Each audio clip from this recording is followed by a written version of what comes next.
पाकिस्तान ने दूसरे वनडे में 10 विकेटों से शिकस्त देकर 3 मैचों की सीरीज 1-1 से बराबर कर दी है। अगले में बाय द वे बारिश का इम्कान है। दोबारा 146 रन का हदफ पाकिस्तान ने बगैर कोई विकेट गवाए 19वें ओवर में हासिल कर लिया। ये बड़ा अच्छा लगा कि बगैर किसी विकेट गवाए, so that was good because अपनी पहली सेंचुरी साहिब ने बना ली। और या इस सब पे बात करते हैं। हमारे साथ मौजूद हैं राशिद लतीफ़ भाई, सिकंदर फैज़ान। राशिद भाई बताइएगा, कल ऐसा क्या मुख्तलिफ था? इससे पहले वाले मैच पे भी हमने बात की थी और जाहिर है कुछ चीज़ें आपने भी पॉइंट आउट की थी और हमने कहा था कि मतलब अगर ये बैट्समैन इनको पर्टिकुलरली साइम इसको अंदाज़ा नहीं है कि इसमें माशाल्लाह क्या पोटेंशियल है। So what was different yesterday? कल जो बिगेस्ट मिस्टेक जिम्बाब्वे ने टॉस जीत के बैटिंग क्या किया वो बहुत बिगेस्ट मिस्टेक थी। पिच बाद में अच्छी होती चली गई, उनको खुद हैरत हुई कि हमने डिसीजन क्या ले लिया। फिर पाकिस्तान की प्लेइंग 11 डिफरेंट थी। तैयब ताहिर को लेके आया मिडिल ऑर्डर में और फिर अबरार को खिलाया और जो न्यू बॉल है वो भी अबरार थे, क्योंकि वहाँ की कंडीशन के लिहाज से ज्यादा स्पिनर्स को मौका देना चाहिए। और जो हमने मिस्टेक की थी पहले मैच में, हमने 35 बॉल पे 40 रन करवा दिए थे, फिर वही और फिर एक 62 रन बने 8वीं विकेट के पार्टनरशिप पे, वो डिफरेंट थे। लेकिन जो चेज किया है साइम अयूब ने आउटस्टैंडिंग, उन्होंने अपनी झलक थोड़ी सी दिखाई थी ऑस्ट्रेलिया में भी, वो तो एक परमानेंट मेंबर लग रहे हैं अपनी परफॉर्मेंसेस के ऊपर।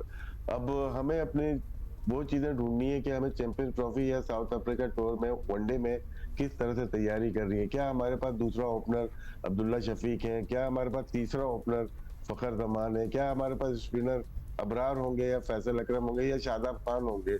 ये वो सवालात हैं जो इन्हीं सीरीज के अंदर हमें ढूंढने होंगे, क्योंकि साउथ अफ्रीका की जो टीम बनेगी वो हमें डिपेंड कर हमारे लिए डिपेंड। और एक और भी है ना, हमारे ओपनर अगर चल जाते हैं तो चल जाते हैं, उसके बाद ओपनर नहीं चलते तो मिडिल ऑर्डर तो हमारा है ही नहीं।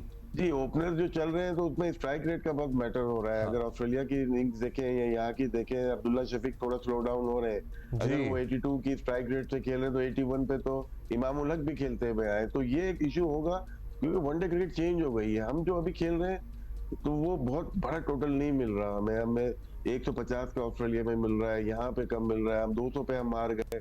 हमें अपने ओपनर्स को देखना पड़ेगा, क्या फखर जमान की वापसी होगी या तीसरा ओपनर अब्दुल्ला शफीक ही होते हैं, और मिडिल ऑर्डर में हमारे पास कौन सा बैट्समैन आएगा जो कि लंबी इनिंग खेल सके। तो ये 2-3 सवालात हैं जो कि जल्द ही इनको हल करने पड़ेंगे। सिकंदर, क्या कहेंगे आप? आपको कैसा मैच लगा और इसमें मतलब टेक अवेज क्या है? ठीक है, साइम अयूब की सेंचुरी भी होगी, बड़ा अच्छा लगा, लेकिन टारगेट भी कोई वैसे खास नहीं था। लेट्स सपोज एक टारगेट कोई ठीक ठाक किस्म का ओडीआई टाइप टारगेट ही होता तो क्या हमारी परफॉर्मेंस होती?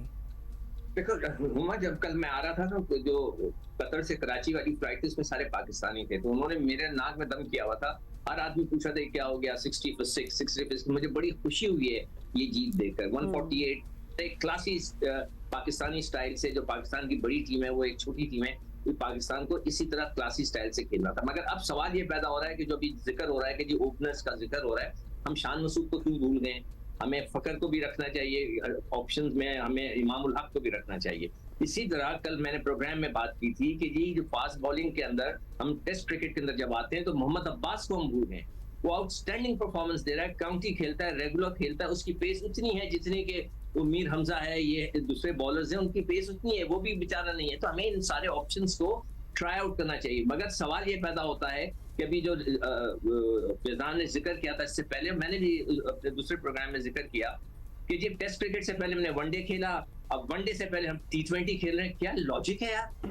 कौन लोग हैं ये जो वहां पे बैठ के इस किस्म के फैसले कर रहे हैं? तो हमें इन चीजों को देखना चाहिए। और आप मेरे हिसाब से शान, फकर और इमाम, इनको ओपनिंग के लिए जरूर ट्राई करना चाहिए। इनमें से किसी को सेट करना पड़ेगा, और प्लस मोहम्मद अब्बास को वो जरूर कॉल करें टेस्ट क्रिकेट के लिए। तो आप इनमें से किसी एक को अब्दुल्ला शफीक की जगह सेट करने की बात कर रहे हैं? अब्दुल्ला शफीक का अच्छा नहीं खेलता, उन दोनों का भी पेयर बना के खिलाए ना, ट्राई आउट तो करें, कोशिश। देखिए आपने यहाँ पे ताहिर को खिलाया, आपने ऊपर नहीं भेजा, आपने इधर एक और लड़का इरफान को, तो 7वें नंबर का कोई बैट्समैन होता है? ना बॉलिंग करता है, ना कुछ करता है, ना कीपिंग करता है, वो तो सिर्फ बैट्समैन है 7वें नंबर का। कौन करता है? कभी नहीं होता ऐसा। फैजान, तीसरे में कुछ चेंजेस हम करेंगे कल? फैजान देखें, लाइकलीहुड तो कम है कि हम चेंजेस करें, यही विनिंग स्क्वाड के साथ ही हम जाएंगे। बट आज जब पाकिस्तान टीम अपना ऑप्शन सेशन करेगी तो उसके बाद अंदाजा होगा। बट ये जो गुफ्तगू हो रही है ना, पाकिस्तान क्रिकेट टीम के जो ओपनिंग का ही ये जो मसला है, बार बार हमें आता है कि ओपनिंग अच्छी होती तो फिर हम बहुत अच्छा खेलते हैं। आई थिंक साइम ने अपना झलक दिखा दी कि what he is capable of. और अगर हम साइम के साथ अगर हम रेगुलर प्लेयर फखर का करें तो वो मेरा ख्याल है पाकिस्तान को जो एक हमेशा हम एक अच्छे आगाज की जो हम एक ख्वाहिश का इजहार करते हैं वो ख्वाहिश शायद पूरी हो सके। फखर भी एक फ्लैम्बॉयंट अंदाज में खेलने वाले, टाइम भी एक फ्लैम्बॉयंट अंदाज में खेलने तो वाले। कल आपको लगता है कि ये pairing could be the opening pairing? I think Saim and Fakhar would make a very good choice for opening. और बैकअप पे I still believe कि इमामुल हक में अब भी वो कैपेबिलिटी है कि वो वनडे फॉर्मेट में पाकिस्तान टीम को सर्व कर सकते हैं। इमाम फैजान, हमारा वो सवाल हमारा पहले भी अभी मैंने किया था कि हम ओपनर चल जाए तो चल जाए, साइम अगर नहीं चलता तो मिडिल ऑर्डर से कोई कर सकता है काम? मतलब हमारा मिडिल ऑर्डर तो शुरू से प्रॉब्लमैटिक है ना। देखिए मिडिल में को तो 5 मैच हुए, depend on Babar Azam one day cricket के बड़े जबरदस्त खिलाड़ी है और वनडे क्रिकेट में हमें वो हमेशा अच्छा करके दे सकते हैं। रिजवान भी है, फिर कामरान गुलाम भी अगर आपके रेगुलर पार्ट बनते तो मिडिल ऑर्डर में भी हमारे पास ऐसे प्लेयर्स हैं जो आपको करके दे सकते हैं। बट अगेन जो वनडे क्रिकेट में आजकल जो बड़े टोटल्स की बात हो रही है, सो लेट्स सी कल कोई चेंजेस होती है नहीं। कल आप लोगों को दोबारा तंग करेंगे, बुलाएंगे, कल तीसरा मैच है। थैंक यू, सीरीज 1-1 से हो गई है। थैंक यू राशिद भाई, thank you Sikandar, thank you Faizan.